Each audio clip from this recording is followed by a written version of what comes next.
हर हर महादेव सभी को। जय माँ दुर्गा। आपको और आपके परिवार को दुर्गा अष्टमी की बहुत बहुत शुभकामनाएं। श्री दुर्गा सप्तशती 8वां अध्याय रक्त बीज वध। ऋषि बोले, चंड मुंड दोनों दैत्यों के मारे जाने पर एवं बहुत सी सेना के क्षय हो जाने पर असुर राजा महाप्रतापी शुंभ के चित्त में भारी क्रोध पैदा हो गया। उसने सभी दैत्यों की सेना का युद्ध के लिए आज्ञा दे दी। उसने कहा, आज 86 योद्धा युद्ध के साथ युद्ध के लिए निकले और मेरी आज्ञा से 50 करोड़ वीर कुल के असुर तथा 100 धूम्र कुल के सेनापति सेनाओं के साथ कूच कर दें और फिर मेरी आज्ञा से कलिक मौर्य दो हृदय काली के सभी असुर तैयार होकर शीघ्र प्रस्थान करें। भयंकर शासन करने वाले असुर राज शुंभ ने इस प्रकार आज्ञा देकर सभी स्वयं को भी बहुत सी सेनाओं के साथ प्रस्थान कर दिया। जब चंडिका ने देखा अब इस और भयानक सेना लेकर निशंभ आ रहा है तो उन्होंने अपने धनुष की टंकार करके पृथ्वी आकाश के मध्य भाग को गुंजा दिया। हे राजन, इस प्रकार सिंह ने भी बड़ी भारी गर्जना की। फिर अंबिका जी ने घंटा बजाकर उस गर्जना को और भी बढ़ा दिया। उस शब्द को सुनकर दैत्य सेनाओं ने आकर चारों ओर से देवी, सिंह और काली को क्रोध के साथ घेर लिया। इसी अवसर के मध्य में हे राजन, दैत्यों के नाश के लिए तथा देवताओं की वृद्धि के लिए अत्यंत बल एवं पराक्रम से संपन्न होकर ब्रह्मा, विष्णु, महेश, कार्तिक, इंद्र आदि देवताओं की शक्तियां उन्हीं के शरीरों से निकल उन्हीं वस्तुओं के संपन्न होकर यह देवता शक्ति वही रूप धारण कर दैत्यों के साथ युद्ध करने आ गई। ब्रह्मा जी की शक्ति जिसे ब्रह्माणी कहा जाता है, जो हंसों से जुते हुए विमान पर आरूढ़ थी, अक्षय सूत्र कमंडल से सुशोभित थी, सबसे प्रथम उपस्थित हुई। महेश्वर की शक्ति वृक्ष पर विराजमान सुंदर त्रिशूल धारण किए, महासर्पों के कंकण धारण किए, मस्तक पर चंद्र रेखा सुशोभित थी, वह मातेश्वरी शक्ति आई। कार्तिक स्वामी की शक्ति हाथ में शक्ति लिए मोर पर आरूढ़ ग्रह रूपणी कुमारी अंबिका शक्ति दैत्यों से युद्ध करने आई। वैसे ही विष्णु की शक्ति गरुड़ पर सवार होकर शंख, चक्र, गदा, शार्ंग एवं खड़ग हाथ में लिए वहां वैष्णवी शक्ति आई। यज्ञ विराह का विचित्र रूप धारण करने वाले विष्णु की वराह शक्ति वैसा ही शरीर धारण करके वहां आई। नरसिंह जी के समान शरीर को धारण किए, गर्दन के बालों को फटकारने से आकाश के तारों को बिखेरती हुई नरसिंह की शक्ति वहां आ पहुंची। इंद्र की शक्ति इंद्र के समान रूप वाली 1000 नेत्र धारण किए वज्र हाथ में लेकर ऐरावत गजराज पर आरूढ़ होकर वहां पहुंच गई। तब उन शक्तियों से घिरे हुए शंकर जी ने चंडिका से कहा, मेरी प्रसन्नता के लिए शीघ्र से शीघ्र इन असुरों का संहार करो। तब देवी के शरीर से अत्यंत भयानक सैकड़ों गीदड़ियों की भांति हूं हूं करती हुई बड़ी चंडिका शक्ति प्रकट हो गई। तब उस अपराजिता देवी ने धुएं जैसे जटा वाले शिव से कहा, भगवान आप दूत बनकर शुभ निशुंभ के पास जाएं, वहां जाकर उन महाअभिमानी शुभ निशुंभ दानवों को युद्ध में आए हुए दूसरे दानवों को भी कहें कि हे दानवों, यदि तुम लोग जीना चाहते हो तो त्रिलोकी का राज्य इंद्र को प्राप्त करें। सभी देवता यज भाग पाएं और तुम लोग पाताल में चले जाओ। यदि तुम्हें कुछ बल का अभिमान हो और युद्ध की अभिलाषा हो तो आ जाओ, ताकि तुम्हारे मांस की गीदड़ियां तृप्त हो जाएं। इस दूत रूप में स्वयं शिव को ही देवी जी ने नियुक्त किया। वह शिव शक्ति संसार में शिवदूती इस नाम से विख्यात हुई। जब शिव द्वारा कथित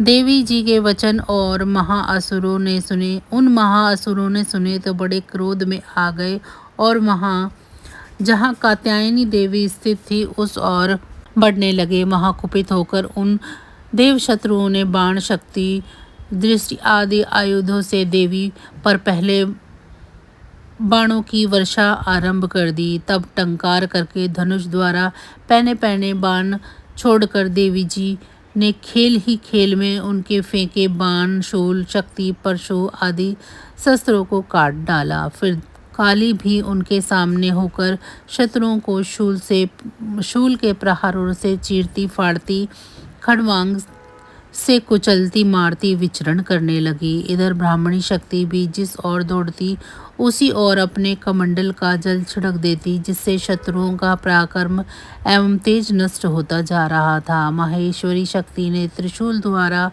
वैष्णवी शक्ति ने चक्र द्वारा और कौमारी शक्ति ने शक्ति द्वारा उन दैत्यों का क्षय करना आरंभ कर दिया। इंद्र शक्ति के वज्र गिराने से सैकड़ों दैत्य दानव विदीर्ण होकर रुधिर के पतलाने बहाते हुए पृथ्वी पर गिरने लगे। वाराही शक्ति ने तो कुछ एक को तुंड प्रहार से मार गिराया, कुछ दैत्यों की छातियां अपने दाढ़ों के अग्रभाग से चीर डाली।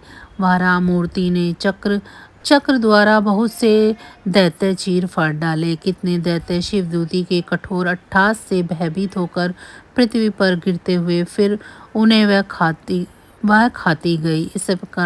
इस प्रकार अत्यंत कुपित होकर अनेक उपायों द्वारा बड़े बड़े दैत्यों को मारते हुए मातृगण को देखकर देव शत्रुओं के सैनिक भागने लगे। उन दैत्यों को मातृगण से पीड़ित होकर भागते हुए देखकर क्रुद्ध महाअसुर रक्तबीज युद्ध करने के लिए वहां आ गया। रक्तबीज के वज्रमय शरीर से एक भी रुधिर बिंदु जब पृथ्वी पर गिरती तब उसके समान बलवान दूसरा असुर पैदा हो जाता। उस महाअसुर ने आकर इंद्र शक्ति के साथ युद्ध किया। तब इंद्री शक्ति ने अपने वज्र के द्वारा रक्तबीज की ताड़ना की। वज्र के लगते ही उसके शरीर से बहुत से योद्धा पैदा हो गए, जिनका रूप पराक्रम रक्त बीज के समान था। जितनी भी रक्त की बूंदें शरीर से गिरती उनके उतने ही उसके सदृश बलव्य पराक्रमी पुरुष उत्पन्न हो गए। वे रक्त से उत्पन्न हुए पुरुष भी अत्यंत भयानक अस्त्र शस्त्र से सुसज्जित होकर मातृगणों के साथ लड़ने लगे। फिर इंद्री ने वज्र से उसका शरीर शत विशत कर दिया, जिससे रुधिर बह उठा। तब हजारों पुरुष उस रुधिर से पैदा हो गए। वैष्णवी के चक्र से शत होने पर उसके शरीर से जो ही रुधिर स्राव हुआ, जिससे हजारों उसी के समान महाअसुर पैदा हो गए, जिनसे संपूर्ण जगत भर गया।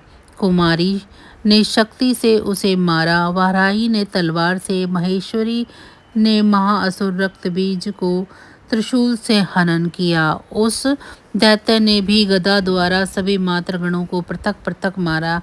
उस समय रक्तबीज बड़े क्रोध में समाविष्ट था। शक्ति, शूल आदि आयुधों से कई बार विषित होने पर उसके शरीर से रक्त प्रवाह के पृथ्वी पर गिरते ही सैकड़ों असुर उत्पन्न हो चुके थे। दैत्य के रुधिर से उत्पन्न उन असुरों से सारा जगत व्याप्त हो गया। देवताओं को डरा एवं उदास देखकर तब शीघ्र ही चंडिका ने काली से कहा, चामुंडे, अपना मुख तुम अधिक विस्तार से फैला लो। मेरे शस्त्र के प्रहार से गिरते हुए रुधिर बिंदु और बिंदुओं से उत्पन्न महादैत्यों को अपने वेगवान मुख द्वारा खाती जाओ और युद्ध भूमि में रुद्रोत्पन्न महादैत्यों का भक्षण करती घूमती रहो। इस प्रकार कहकर चंडिका ने रक्त बीज पर त्रिशूल से प्रहार किया। फिर काली ने रक्त बीज का रुधिर मुख में ग्रहण कर लिया। उस दैत्य ने चंडिका पर गदा चलाई, किंतु उस गदापात द्वारा चंडिका को कुछ भी वेदना न हुई। रक्तबीज के शत विशत शरीर से जो भी रुधिर गिरा उसे चामुंडा अपने मुख से धारण करती गई, जो रक्तपात से दैत्य खा डाले और रक्तबीज का रुधिर भी पी डाला। तब देवी ने शूल, वज्र, तलवार आदि आयुधों से हीन उस महाअसुर रक्तबीज को मार दिया। शस्त्र समूहों से आघात होकर वह पृथ्वी पर गिर पड़ा। हे राजन, रुधिर तो उसका चामुंडा ने पी ही लिया था। उसकी मृत्यु होने पर देवता परम प्रसन्न हुए। मातृगण उसके रुधिर पान के मद से उन्मुख होकर नृत्य करने लगी। इति 8वां अध्याय समाप्त। तो बस आज की जानकारी इतनी ही थी। अब हम मिलेंगे अगले अध्याय के साथ। तब तक अगर आपको मेरी ये वीडियो अच्छी लगी है तो वीडियो को लाइक कर लें। चैनल को सब्सक्राइब नहीं किया है तो चैनल को सब्सक्राइब कर लें और कमेंट बॉक्स में जय माँ दुर्गा ज़रूर लिखें। आप पर और आपके परिवार पर माँ दुर्गा की कृपा हमेशा बनी रहे। इसी के साथ अब मुझे दीजिए इजाज़त। जय माँ दुर्गा।